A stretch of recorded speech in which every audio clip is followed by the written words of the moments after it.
আসসালামু আলাইকুম dear viewers. জানুয়ারি ৩ তারিখ ভোররাতে ভেনেজুয়েলান প্রেসিডেন্ট নিকোলাস মাদুরোকে ধরে নিয়ে যাওয়ার মাধ্যমে গ্রেট ওয়ারের সেকেন্ড ফেজ শুরু হয়েছে। ভেনেজুয়েলাকে কবজায় নেওয়াটা জরুরি ছিল এজন্য।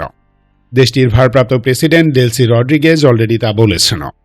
দুনিয়া চলে তেলে এবং আরবের তেলের সাপ্লাইয়ে মারাত্মক ব্যাঘাত ঘটতে যাচ্ছে খুব শীঘ্রই। আমেরিকা জানে যে পুরো আরব জুড়ে শুরু হতে যাচ্ছে এক যুদ্ধ, যার মাধ্যমে গ্রেটার ইসরায়েল প্রতিষ্ঠা করা হবে। সো জ্বালানি তেলের অল্টারনেটিভ সাপ্লাই নিশ্চিত করতে হবে। বাট রাইট নাও আপনার মনে যে প্রশ্নটি ঘুরছে তা আমি জানি, এবং এটাও জানি ভিউয়ার্সদের একটা অংশ আমাকে উন্মাদ ভিউ পাগল লোনাটিক ভাবছেন। ভাবতে পারেন, আমার আপত্তি নেই। তবে এত বছর international geopolitics, great power game, energy impact, western hegemonic system এবং সর্বোপরি গ্রেট ফাইট অব সিভিলাইজেশন অর্থাৎ সভ্যতার যুদ্ধের ইতিহাস স্টাডি করে যে জ্ঞানটুকু অর্জন করেছি তার সাথে ধর্মের ভবিষ্যৎবাণী বা প্রফেসিকে মিলিয়ে দেখলাম যে ফাইনাল ওয়ার ইজ কামিং। কুরআন ও হাদিসে আরব ভূখণ্ডে সংগঠিতব্য যে যুদ্ধের কথা বলা হয়েছে তার প্রাথমিক প্রস্তুতি শেষ। এখন দ্বিতীয় দফার আয়োজন চলছে। মানে যুদ্ধ শুরুর পর অর্থনীতিকে নিরবচ্ছিন্ন রাখতে অর্থাৎ ইন্ডাস্ট্রিয়াল, টেকনোলজিক্যাল এন্ড মানুষের ডেইলি লাইফে যে ধাক্কাগুলো আসবে তা ঠেকানোর জন্য ফাইনাল প্রিপারেশন নিচ্ছে আমেরিকা। রাশিয়া বা ইরানের জ্বালানি সম্পদের উপর জেকে বসার সুযোগ তারা সহসাই পাচ্ছে না। ইরানকে পদানত করে তার জ্বালানি বাগিয়ে নিতে হলে দীর্ঘ সময় দরকার, কিন্তু হাতে সেই সময় নেই। ইশারা চলে এসেছে। সো ব্যাকআপ ফুয়েল সাপ্লাই লাগবেই, আর সেটি দিতে পারে কেবল ভেনেজুয়েলা। তাই মাদুরোই টার্গেট। তবে আমেরিকা এক ঢিলে দুই পাখি মারে না, অন্তত ৪-৫টি তো মারেই। ভেনেজুয়েলাকে কবজায় নেওয়ার মাধ্যমে আমেরিকা মূলত কয়েকটি প্রতিশোধ নিচ্ছে। চীন রাশিয়াকে লাতিন আমেরিকা থেকে বিতরণ, ওয়েস্টার্ন হেমিস্ফিয়ার থেকে তাদের প্রভাব বিলীন করা, দুনিয়ার চালিকা শক্তি জ্বালানির উপর নিয়ন্ত্রণ প্রতিষ্ঠা এবং আধিপত্য অটুট রাখা। সর্বোপরি যুক্তরাষ্ট্রের সবচেয়ে প্রিয় দেশটির কলেবর বাড়ানো। বাই দ্য ওয়ে, চলুন আরবে গ্রেট ওয়ারের আগাম চিত্রটি দেখায় আপনাদের।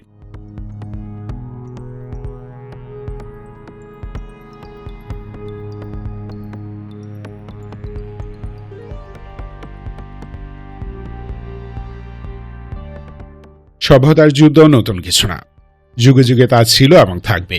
কিন্তু অতীতে অর্থাৎ ঔপনিবেশিক আমলের আগে সভ্যতার যুদ্ধ ছিল আঞ্চলিক। কলোনিয়াল যুগের পর তা হয়ে গেছে পূর্ব পশ্চিমে টিকে থাকার লড়াই। এই যুদ্ধ হয় বিশ্বব্যাপী। ঔপনিবেশিক যুগে ইউরোপ যে মজাটা পেয়েছিল তা হারাতে রাজি নয় তারা, এবং দ্বিতীয় বিশ্বযুদ্ধের পর থেকে আমেরিকাও সেই টেস্ট নিয়েছে। সারা দুনিয়া শাসন করার মজাই আলাদা, কিন্তু সমস্যা হলো ঔপনিবেশিক সিস্টেমে এক পক্ষের মজা আরেক পক্ষের সম্পূর্ণ বিপরীত। মুসলিম বিশ্ব বলুন কিংবা লাতিন আমেরিকা, চীন বা আফ্রিকা, কলোনিয়াল যুগে সেই দগদগে তো কেউই ভুলতে পারেনি। পশ্চিমের কাছে এশিয়া, আফ্রিকা এবং লাতিন আমেরিকা সমান সমান নয়। এসব অঞ্চল ওয়েস্টার্ন ওয়ার্ল্ডের অ্যাডভান্সড ইকোনমির জন্য প্রয়োজনীয় কাঁচামালের সাপ্লায়ার, হোক সেটি দক্ষ জনশক্তি কিংবা খনিজ কাঁচামাল। তাই এই লড়াইটা হয়ে গেছে পূর্ব পশ্চিমের অস্তিত্বের লড়াই। এরই মাঝে ইসরায়েল তার কলেবর বৃদ্ধি করার জন্য ফাইনাল পুশ দিচ্ছে। অধিকৃত এলাকার বাইরে তার সীমানা বাড়ানোর পরিকল্পনা শুরু থেকেই ছিল। তাদের সেনারা শোল্ডার ব্যাজে অফিসিয়ালি সেই ম্যাপ অঙ্কিত প্যাচ পরে প্রকাশ্যেই তা জানা দিয়েছে। কিন্তু এই কলেবর বাড়াতে গেলে আরব উপসাগরীয় অঞ্চলে এমন যুদ্ধ করতে হবে যা সিরিয়া, লিবিয়া কিংবা ইয়েমেন থেকেও অন্তত ২০ গুণ বেশি তীব্র হবে। সৌদি, কাতার, বাহরাইন, কুয়েত, আরব আমিরাত এবং ওমানের তেল ও গ্যাস রপ্তানিও বন্ধ হয়ে যেতে পারে, কারণ সেই যুদ্ধে এই দেশগুলোই আক্রান্ত হবে। তাছাড়া বিশ্বের সবচেয়ে গুরুত্বপূর্ণ জ্বালানি পরিবহন রুটও সম্পূর্ণ বন্ধ হয়ে যেতে পারে। গ্রেটার ইসরায়েল ম্যাপে যে আরব দেশগুলো অন্তর্ভুক্ত তা হল মিশর, Jordan, Saudi, Kuwait, Iraq, Syria, Lebanon এবং তুরস্ক। নীল নদের পূর্ব তীর থেকে ফুরাত নদীর পশ্চিম তীরের মাঝখানে যে বিশাল আরব ভূখণ্ড আছে সেটি নিয়েই গ্রেটার ইসরায়েল গঠনের প্ল্যান করেছে তারা। তবে এই দেশ প্রতিষ্ঠা করতে হলে ইতিহাসের সবচেয়ে নির্মম যুদ্ধটি করতে হবে। এসব অঞ্চলের মানুষের কি হবে না হবে সেটি নিয়ে পশ্চিম চিন্তিত নয়, তাদের চিন্তা কেবল নিজের জনগণ নিয়ে। ওয়েস্টার্ন হেমিস্ফিয়ারে ডেইলি লাইফে যেন কোনো ব্যাঘাত না ঘটে সেজন্য অর্থনীতিকে স্মুথলি রানিং রাখতে হবে। ইকোনমি স্মুথ রাখতে হলে প্রয়োজন জ্বালানি, আর জ্বালানি তেলের সবচেয়ে বড় রিজার্ভ ভেনেজুয়েলায়। ডোনাল্ড ট্রাম্প অলরেডি বলেছেন যে ওয়াশিংটন আগামী কয়েক বছর দেশটির তেল খনিগুলোর দেখাশোনা করবে। দেখাশোনা মানে কি বুঝে নিন আপনারা। ওদিকে এই ঘটনার পর প্রতিটি আরব শাসকের বেশি কান্দে। ডলারে তেল বিক্রি করা টাকায় গত ৭০-৮০ বছর ধরে তারা কেবল ভোগবিলাসী করেছে। নিজেদের সুরক্ষার জন্য পাওয়ারফুল এবং সুদক্ষ সামরিক বাহিনী গড়ে তুলতে পারেনি বা তোলেনি। সবসময় সিকিউরিটি গ্যারান্টি নিয়েছে আমেরিকা অথবা ব্রিটেনের কাছ থেকে। সৌদির বিপুল সমরাস্ত্র, কিন্তু এসব সমরাস্ত্র ইউজ করে ডিসাইসিভলি কোনো যুদ্ধ জয়ের দক্ষতা এদের নেই।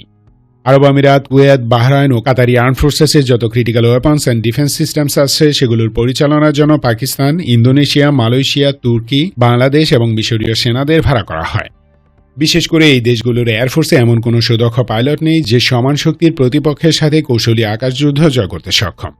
দামি দামি যুদ্ধবিমান, ট্যাঙ্ক, যুদ্ধজাহাজ, এয়ার ডিফেন্স সিস্টেম কিংবা মিসাইল থাকলেই একটা দেশ শক্তিশালী হয়ে যায় না, বরং এসব অস্ত্র অত্যন্ত কৌশলী ইউজ করে শত্রুবাহিনীকে পরাস্ত করাই হল মিলিটারি পাওয়ার। 2019 এবং 2025-এ পাকিস্তান এয়ারফোর্স ইন্ডিয়ান এয়ারফোর্সের অন্তত 6টি অত্যাধুনিক যুদ্ধবিমান ভূপাতিত করেছে, অথচ ইন্ডিয়া পাকিস্তানের একটি ফাইটার জেটও ধ্বংস করতে পারেনি। এর কারণ সব ধরনের সমরাস্ত্রের সর্বোচ্চ কৌশলী প্রয়োগ করার প্রসেসে গলদ ছিল ইন্ডিয়ার। রেগুলার এক্সারসাইজ ও ট্রেনিংয়ে থাকার পরও এদের এই অবস্থা। তাহলে আরবদের কি হবে? এই অদক্ষতার কারণে প্রতিটি আরব দেশ আমেরিকা ও ইসরায়েলের কাছে কর। আরবরা জানে যে ওয়াশিংটনের কথা না মানলে বিপদ হতে পারে, কিন্তু ভেনিজুয়েলার ঘটনার পর এরা জাস্ট পালতু হিসেবে আবির্ভূত হয়েছে, কারণ ওদের কথা না শুনলে তুলে নিয়ে যাবে। কেউ ঠেকাতে পারবে না, ঠেকাতেও আসবে না। আরব দেশগুলোর যে মিলিটারি আছে সেগুলো বলদের মতো বসে বসে দেখবে, কারণ বৈচিত্র্যময় নিরাপত্তা হুমকি মোকাবেলা করার মতো পর্যাপ্ত ট্রেনিং যেমন তাদের নেই, তেমন ইলেকট্রনিক অ্যান্ড সাইবার ওয়ারফেয়ারের দক্ষতাও গড়ে তোলেনি। ফার্স্ট হিটেই কলাগাছের মতো লুটিয়ে পড়বে। পাশাপাশি এই রয়্যাল ফ্যামিলিগুলোর কোনো নৈতিক শিক্ষাও নেই, সো জনগণকেও তাদের পাশে পাবে না। হয়তো দিতে হবে, নয়তো জেলখানা। আর ঠিক এই কারণেই প্রতিটি আরব শাসক এখন আতঙ্কে আছেন। প্রতিটি পদক্ষেপ নিচ্ছেন চুলচেরা হিসেব করে যেন আমেরিকা নাখোশ না হয়। তবে দুঃখের বিষয় হলো এরা প্রভুর নির্দেশ 100% মানুক বা না মানুক, পতন নিশ্চিত। হয় জেলের গোলাম হয়ে বাঁচতে হবে, নয়তো বেঘরে কুত্তার মতো মরতে হবে। দুটি পরিণতি লজ্জাজনক। উপরে উপরে এত ডাটফাট দেখিয়ে শেষ পরিণতি এমন হবে তা কেউ মেনে নিতে পারে না।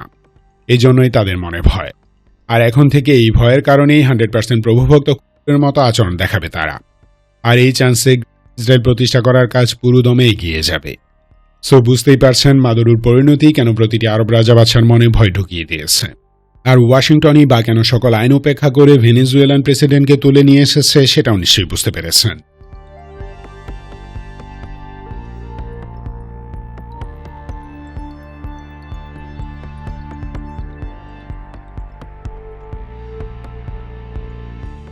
ধন্যবাদ ভিডিওটি শেষ পর্যন্ত দেখার জন্য। সতর্ক, সুস্থ থাকুন, দেশকে ভালোবাসুন। বাংলাদেশ চিরজীবী হোক।